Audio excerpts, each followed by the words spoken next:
I recently took care of a woman in my office who came to me thinking she had a urinary tract infection. She has been noticing a lot of pelvic pressure and discomfort, not being able to empty her bladder fully, and also feeling like she's running to the bathroom all the time, a lot of urinary urgency and frequency.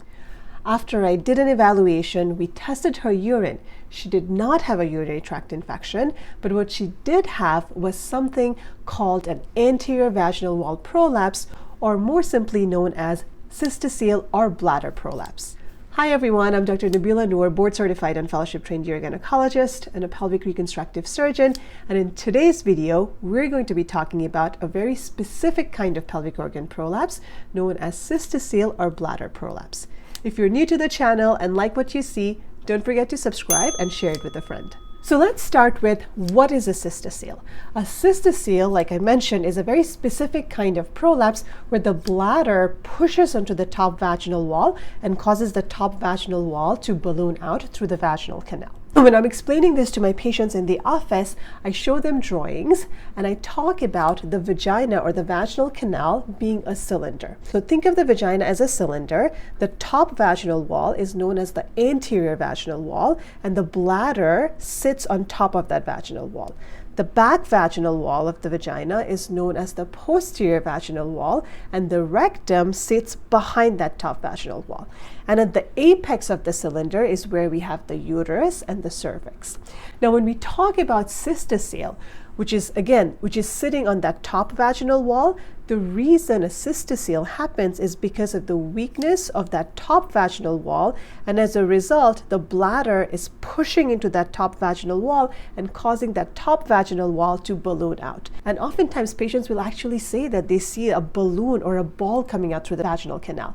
Now, that's not your bladder, so don't be scared to touch it, because that's another thing I often hear from patients, because they're worried that what's actually protruding out through the vagina is actually their bladder, and that's not the case. So again, remember, the bladder is supported by the top vaginal wall, but because of the weakness of that support of that vaginal wall, the bladder is pushing into the vaginal wall. But there's no hole in the vaginal wall through which the bladder comes out. So the ball or the ballooning or the protrusion that patients see, it's actually the vaginal wall, but right on top of that vaginal wall is the bladder. Why does the vaginal wall get weak? It's because of the weakness of the pelvic floor support structures. Our pelvic floor essentially includes a combination of pelvic floor muscles, connective tissue, ligaments, which helps support all these organs, including the bladder.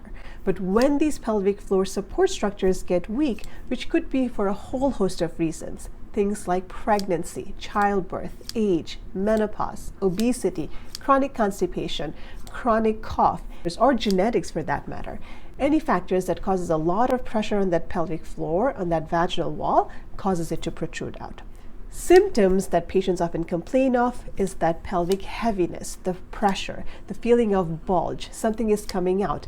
And because the bladder gets distorted, oftentimes patients will notice that they're not able to empty their bladder. This patient, for example, when we actually tested her, we saw that she was not emptying her bladder at all. In fact, when we put a catheter to see how much urine was still left in her bladder, it turned out she was holding more than 500 cc's of urine in her bladder, which is not normal and definitely not safe, especially if it continues for long periods of time. Because what happens is, if your bladder, which holds our urine, is not emptying properly, then it starts to stretch and stretch and stretch. And if the urine is not coming out from down below, guess where it goes? It goes up the ureters, which are two pipes that connect the bladder to the kidneys, and then the urine can get back to the kidneys and can cause a lot of damage to the kidneys, to those pipes known as the ureters, and God forbid there is infection, the infection can track up into your kidneys and make you really, really sick. So this is not a condition that you want to take lightly, especially if you're having difficulty emptying your bladder completely. We often use the word urinary retention or incomplete bladder emptying. So if you go see your doctor and they tell you that you're not emptying your bladder properly, or you're holding more than 100 cc's of urine in your bladder, then that is something that you need to address as soon as possible, because it can have long-term consequences you don't want to deal with.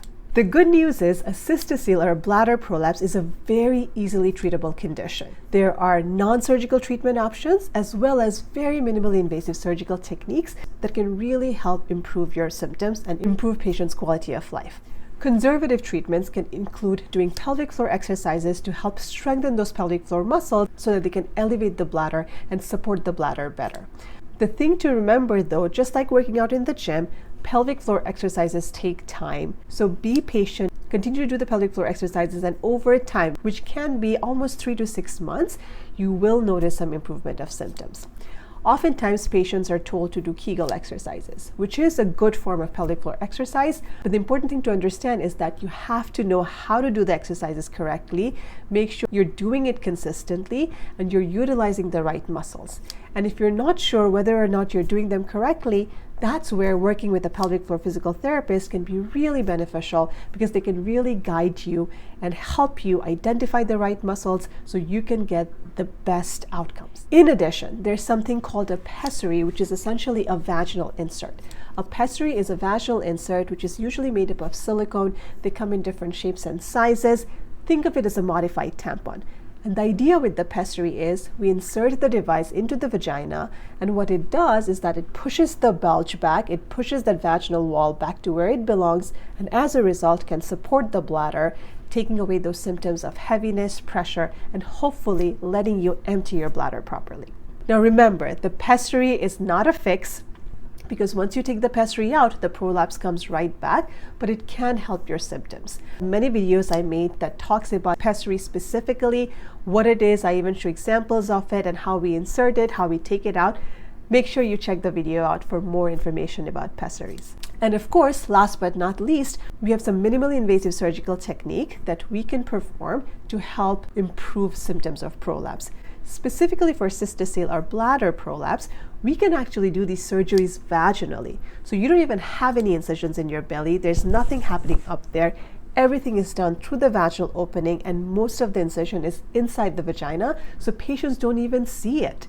We use your own tissue. We recreate the support between the vaginal wall and the bladder and take away and remove any excess tissue, making sure the support is restored to where it was before you had pelvic organ prolapse. So let's debunk some myths. Myth number 1, only older women get cystocele. Not true. Many young women who maybe were recently pregnant or recently gave birth will often notice cystocele or bladder prolapse in the postpartum period. Myth number 2, surgery is the only treatment. Not true. Just like I mentioned earlier in the video, there are lots of non-surgical treatment options as well. Of course, not every treatment is for everybody, but it's definitely important for you to seek out a specialist, preferably a urogynecologist like myself, who can talk to you about the different options and come up with a plan that best works for you and your lifestyle. Myth number 3, prolapse is normal after childbirth, so just live with it. Again, not true. Yes, prolapse is common after childbirth. In fact, 50% of women with vaginal birth will notice some form of pelvic organ prolapse, and cystocele is in fact one of the most common types of prolapse we diagnose in women. But just because it's common doesn't mean it's normal. And as we learned in this video, there are lots of amazing treatment options, so there's no reason why you should be suffering with this condition. Hope you found this video helpful and you learned what it means to have bladder prolapse and cystocele. Again, prolapse, especially if you don't know what it is or you're not expecting it, can be really scary. It's overwhelming to feel that something is coming out through the vaginal opening. But hopefully, after today's video, you'll know that it's not something to be scared of. It's a very treatable condition, but it starts with getting the help, seeking a specialist care, identifying the problem, and then starting with the treatment option that works for your lifestyle and your quality of life. If you liked what you saw, don't forget to subscribe and share it with a friend, and I'll be back next week with another video about another topic about your pelvic health. Make sure to follow and definitely put it in the comment section if there are other topics you would like to hear about. See you soon. Bye.